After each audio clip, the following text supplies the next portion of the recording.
سے پاکیزہ خواتین میں سے ان کا شمار ہے۔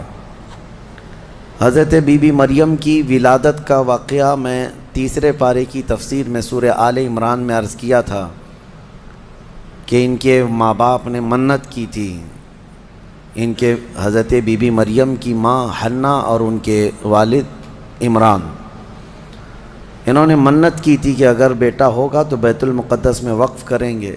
پھر وہ بیٹی پیدا ہوئی، پھر بھی انہوں نے بیت المقدس میں وقف کیا، اور جب حضرت بی بی مریم کچھ جوان ہوئیں تو ایسا ہوا کہ اللہ کریم کے حکم سے جبرائیل امین علیہ السلام آئے اور آ کر کے ان سے کہا کہ میں تمہیں ایک بیٹا دینے کے لیے آیا ہوں۔ تو حضرت بی بی مریم گھبرائیں، کہا انی اعوذ بالرحمن منک ان کنت تقیا، اگر تو نیک آدمی ہے تو دور ہو جا، میں اللہ کی پناہ مانگتی ہوں تجھ سے، مجھے آج تک کوئی مرد نے چھوا تک نہیں ہے۔ تو پھر حضرت جبرائیل نے کہا انما انا رسول ربک لاہب لک غلاما زکیا، میں تو تیرے رب کا فرشتہ ہوں، تیرے رب کا قاصد ہوں، بھیجا ہوا ہوں، اور تجھے ایک بیٹا دینے کے لیے آیا ہوں۔ بی بی مریم نے پوچھا، قالت انا یکون لی غلام ولم یمسسنی بشر ولم اک بغیا، مجھے بیٹا کیسے ہو سکتا ہے، مجھے آج تک کسی مرد نے چھوا نہیں اور نہ ہی میں بدکار عورت ہوں، مجھے کیسے بیٹا ہوگا؟ قال کذالک، جبرائیل امین نے کہا ایسے ہی اللہ چاہتا ہے۔ هو علی ہین، قال ربک هو علی ہین وقد خلقتک من قبل ولم تک هو علی ہین ولنجعلہ آیۃ للناس، تیرا رب یہ فرما رہا ہے کہ یہ کام اس کے لیے بڑا آسان ہے، رب تعالیٰ کے لیے بڑا آسان ہے، اور تجھے بغیر کسی شوہر کے ٹچ کیے چھوئے ایک بیٹا دے گا اللہ تعالیٰ، تاکہ اس بیٹے کو اللہ اپنی نشانی بنا دے اور اپنی طرف سے اس کو رحمت بنائے، اور اللہ کا یہ فیصلہ ہے۔ یہ بات چیت ہو رہی کس کے درمیان؟ حضرت بی بی مریم اور حضرت جبرائیل علیہ السلام۔ جبرائیل علیہ السلام اللہ کے فرشتے ہیں، فرشتوں کے اندر یہ بات پہلے سے آپ کو یاد رہے، نہ وہ فرشتے مرد ہیں نہ عورت ہیں، نہ ان کے اندر انسانی فطرت کے تقاضے جو ہوتے ہیں، شہوتیں، وہ بالکل نہیں ہوتی۔ فرشتہ گناہ کرنا تو دور کی بات، گناہ کے متعلق سوچ بھی نہیں سکتا، اللہ نے وہ چیز ہی فرشتے کے اندر نہیں رکھی۔ فرشتوں کے اندر شہوت کا مادہ ہے ہی نہیں، خواہشات نفسانیہ بالکل نہیں، نفس ان کے اندر نہیں ہے۔ جبرائیل امین علیہ السلام جب ان کا اور حضرت بی بی مریم کا جو ایک کنورسیشن ہے، اس کو قرآن پاک میں بیان فرمایا رب تعالیٰ نے۔ اب اس کے بعد اچانک ہوا یہ، فَحَمَلَتْهُ فَانْتَبَذَتْ بِهِ مَكَانًا قَصِيًّا، اچانک بی بی مریم حضرت جبرائیل امین کے پھونک مارنے سے حاملہ ہو گئی۔ صرف انہوں نے پھونک مارا، کون؟ جبرائیل امین علیہ السلام، پھونک مارا تو وہ حضرت بی بی مریم کیا ہوئیں؟ حاملہ ہو گئی۔ اور جیسی وہ حاملہ ہوئیں تو ان کو خوف ہوا کہ اب قوم کیا کہے گی، تو وہ ایک آبادی سے بہت دور چلی گئیں جہاں کوئی نہ دیکھتا ہو، اور وہ ایک گھنی باغیچے کے جو کھجوروں کے درخت وہاں پر تھے، اس باغیچے میں چلی گئیں۔ یہ ایسا نہیں ہے کہ یہ حمل 9 مہینے کا تھا، بلکہ یوں حمل ہوا اور پھر بچے کی ولادت بھی، زیادہ دن تک کا یہ عمل نہیں تھا۔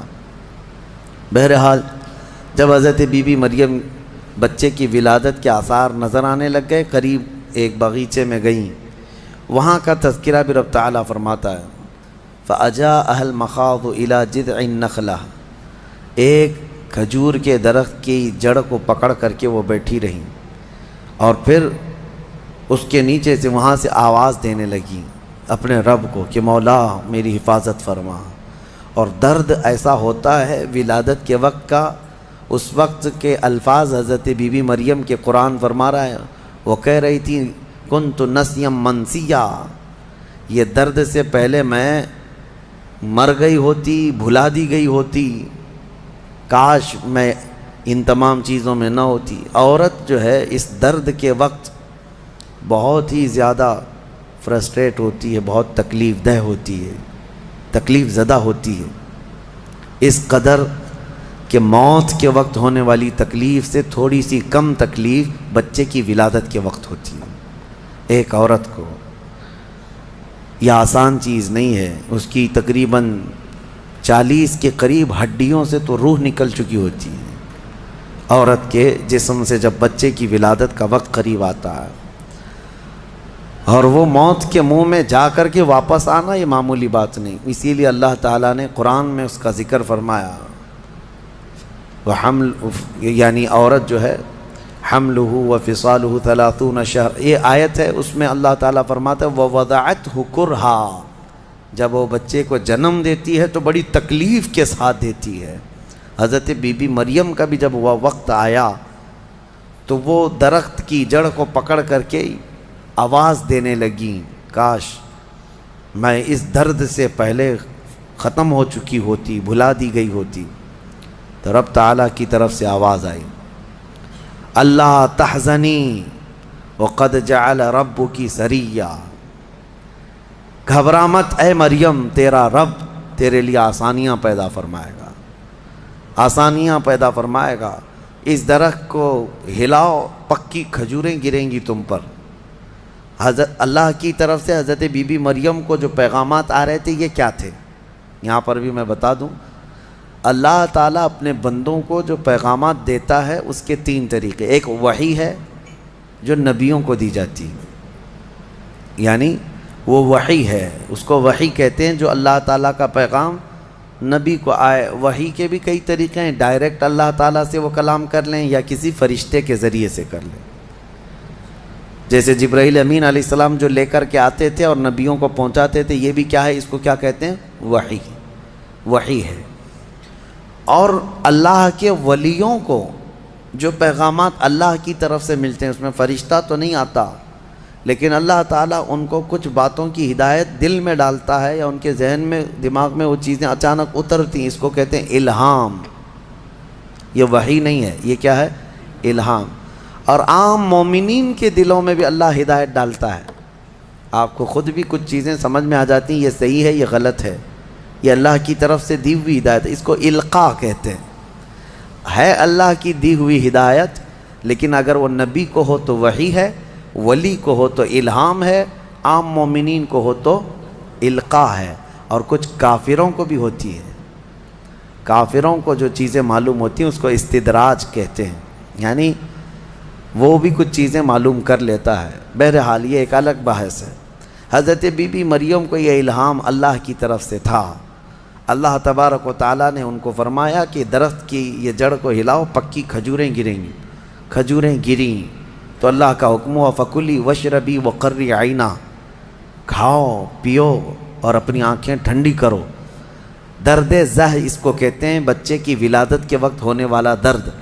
قرآن کے اعتبار سے اس درد کے وقت عورت کو کھجور کھانا چاہیے، کھجور سے افاقہ ہوگا، کیونکہ قرآن میں اللہ نے بی بی مریم کو یہ عطا فرمایا۔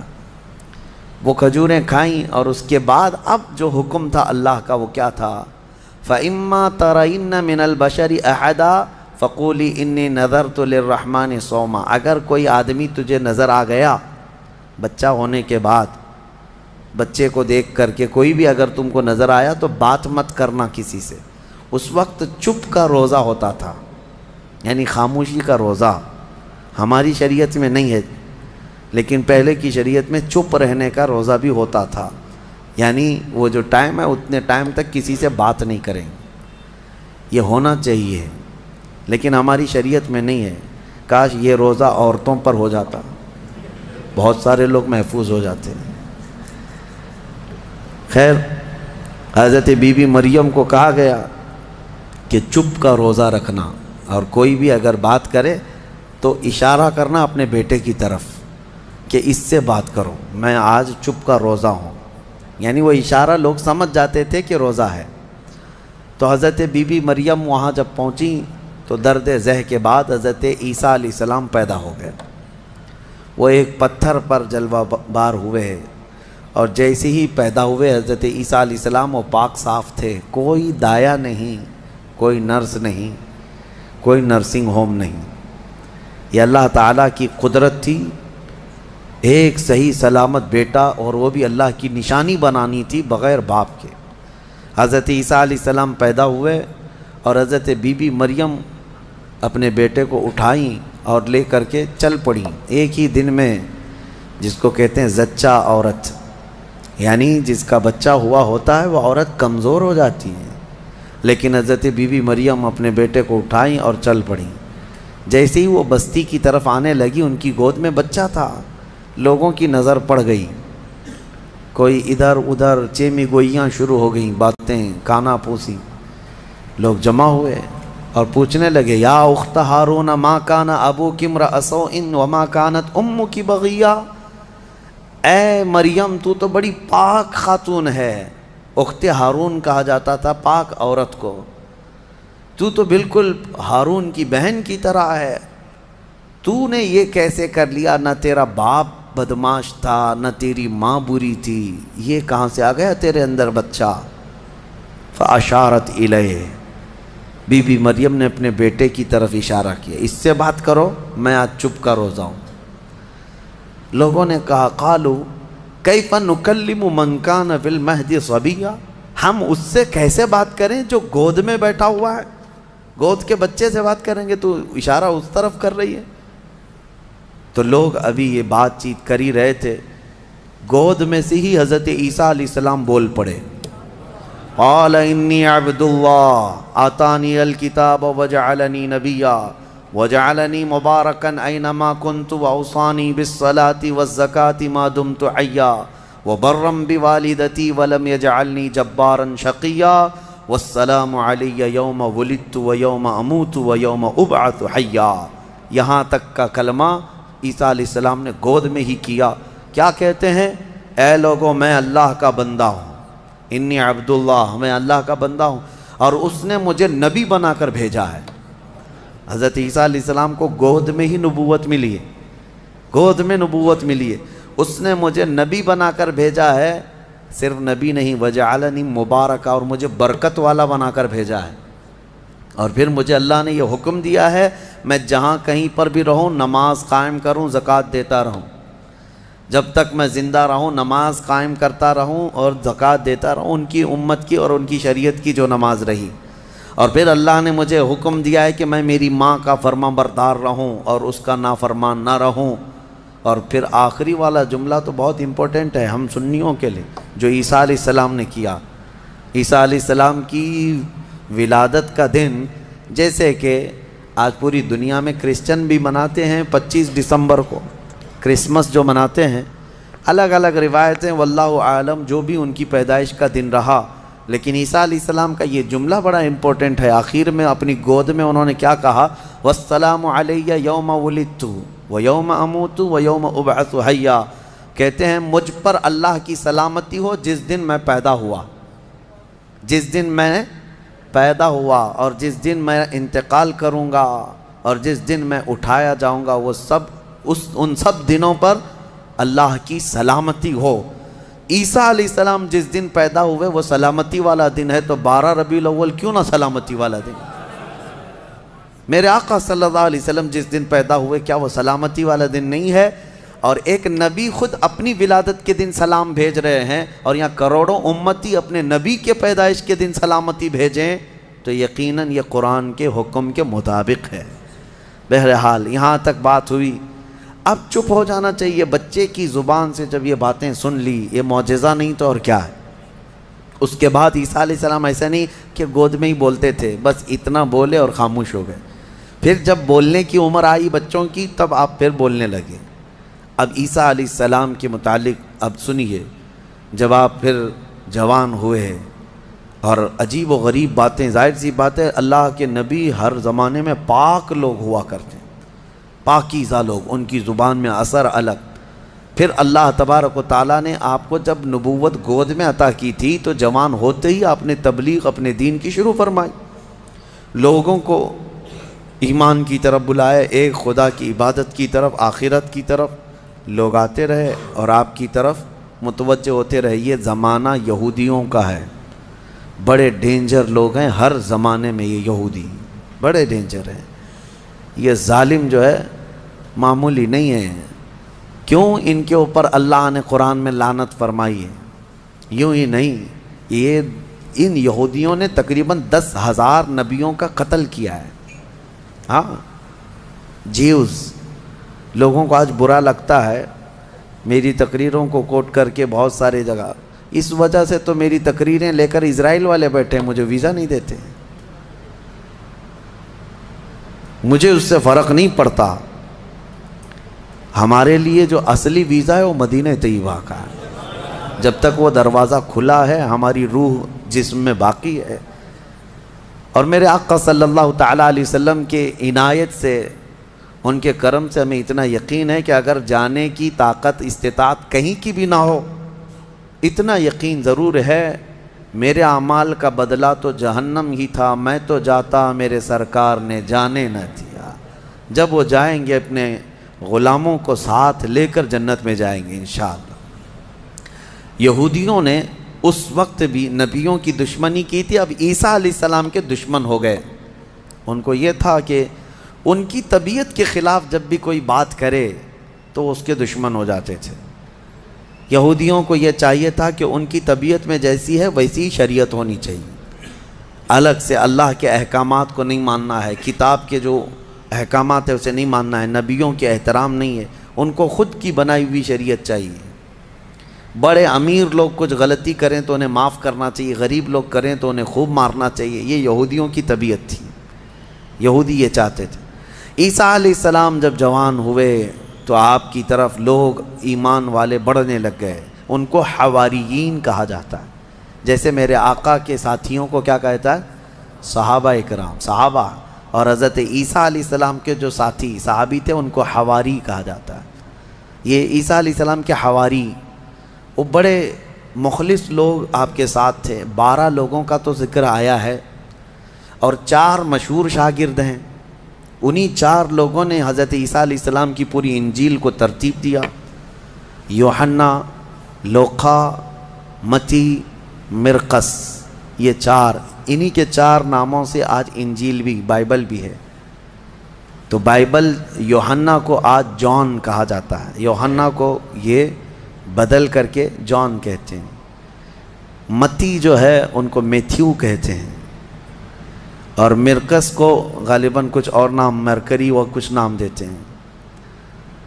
اور یہ تمام جو عربی نام تھے یا عبرانی نام تھے اس زمانے کے، یہ عیسیٰ علیہ السلام کے 4 مشہور شاگرد ہوئے.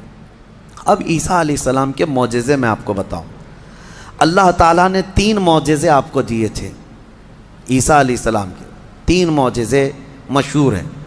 پہلا معجزہ یہ ہے کہ وہ نابینا آدمی جو مادر ذات پیدائشی اندھا ہے، اس کی آنکھوں پر ہاتھ رکھتے تو اس کو آنکھیں آ جاتی. اور جو کوڑ کی بیماری میں مبتلا ہے، سفید داغ کی بیماری یا کوڑ کی بیماری میں مبتلا ہے، عیسیٰ علیہ السلام اس کے جسم پر ہاتھ پھیرتے تو وہ کوڑ کی بیماری ختم ہو جاتی. سفید داغ آج بھی لا علاج بیماری ہے. کوڑ کی بیماری لا علاج ہے، جیسے کہ مشہور ہے. اور تیسری چیز یہ ہے کہ مٹی کے پرندے ہوں، انہیں پھونک مارتے تو وہ زندہ ہو کر اڑ جاتے تھے. ہاں، مٹی کے پرندے. اس وقت ٹوائز ہو سکتا ہے مٹی کے بنتے ہوں گے، کھلونے. عیسیٰ علیہ الصلوۃ والتسلیم صرف مٹی کے پرندوں کو نہیں، کئی مرتبہ قبروں میں سوئے ہوئے مردوں کو بھی آپ نے زندہ کر کیا ہے. قبر پر کھڑے ہو کر کے آپ کہتے قم باذن اللہ، اللہ کے حکم سے اٹھ جا، تو مردہ زندہ ہو جاتا. آپ نے اپنی زندگی میں 3 مردوں کو زندہ کیا، اور وہ جیے بھی اور پھر چند دنوں کے بعد پھر مرے بھی. یہ معجزہ تھا عیسیٰ علیہ السلام کا. اور اس کے علاوہ کچھ خاص باتیں ان کی یہ بھی ہیں. وہ فرماتے ہیں انبئکم بما تأکلون وما تدخرون فی بیوتکم. اے لوگو، تم اپنے گھروں میں جو کچھ جمع کرتے ہو اور جو کچھ کھاتے ہو، میں ان سب کی خبر دیتا ہوں. میں سب جانتا ہوں، میں تمہیں خبر دے سکتا ہوں.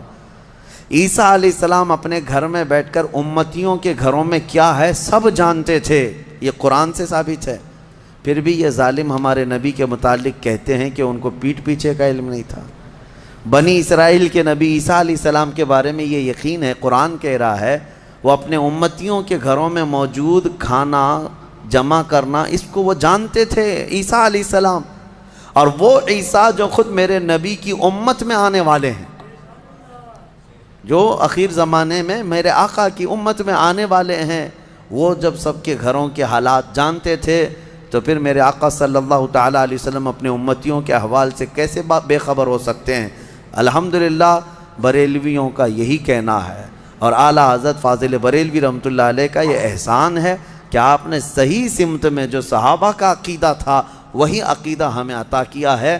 ہم یہاں سے پکاریں، وہ وہاں سے سنیں، مصطفیٰ کی سماعت پہ لاکھوں سلام، اور کوئی غیب کیا تم سے نہاں ہو بھلا، جب نہ خدا ہی چھپا تم پہ کروڑوں درود۔ حضور پاک صلی اللہ تعالیٰ علیہ وسلم کی نظروں میں اللہ نے سب چیزوں کو عیاں کر دیا۔ اب اس کے بعد ہوا کیا؟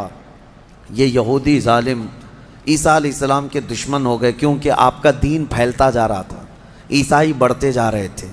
عیسائیوں کی جب تعداد بڑھ گئی تو یہودیوں کو خطرہ ہونے لگ گیا کہ یہ اب پوری کی پوری حکومت ان کے ہاتھ میں چلی جائے گی جو برسوں سے ہم لے کر چل رہے ہیں۔ تو انہوں نے حضرت عیسیٰ علیہ السلام کو مارنے کا پلان بنایا، جیسے پہلے نبیوں کو مارتے تھے پھر انہوں نے مارنے۔ آج آپ کو یہ لگ رہا ہوگا کہ عیسائی اور یہودی مل چکے ہیں، یہ جھوٹی ملاقاتیں ہیں ان کی، یہ صرف اور صرف اسلام کی دشمنی میں دونوں اپنی جنگوں کو ٹھنڈی رکھے ہیں، ورنہ ہر زمانے میں سب سے زیادہ خطرناک لڑائیاں عیسائیوں کی اور یہودیوں کی ہوئی۔ قرآن نے بھی کہا ہے۔ ابھی اگر میں کہوں تو لوگوں کو عجیب سا محسوس ہوگا، ہٹلر کا ظلم کیا تھا؟ یہودیوں کے خلاف تھا۔ اور بیت المقدس میں ہرکیولس جس کو ہرقل کہا جاتا ہے، اس نے تو توڑ کر کے اینٹ سے اینٹ بجا کے رکھ دیا تھا۔ ٹائٹس ایک بادشاہ گزرا عیسائیوں کا، اس نے تو پورے یہودیوں کو ختم کر رکھا تھا، خون سے نہلا دیا تھا پوری زمین کو۔ بہت مرتبہ ان کی لڑائیاں ہوئی، اور جب یہودی پاور میں آتے عیسائیوں کو مارتے تھے۔ یہ جنگیں تو چلتی رہی ہیں کتنے سالوں تک۔ وجہ بھی ہے جنگوں کی کہ انہوں نے شروع کیا، یہودیوں نے عیسائیوں کو برباد کرنے کے لیے انہوں نے پہلے کیا کیا، ان میں گھس کر کے ان کے عقیدے کو چینج کیا۔ پہلے عیسائی ایمان والے تھے، عیسیٰ علیہ السلام پر ایمان رکھتے اور عیسیٰ علیہ السلام کو اللہ کا بیٹا نہیں اللہ کا رسول مانتے تھے، اللہ کے رسول ہیں وہ۔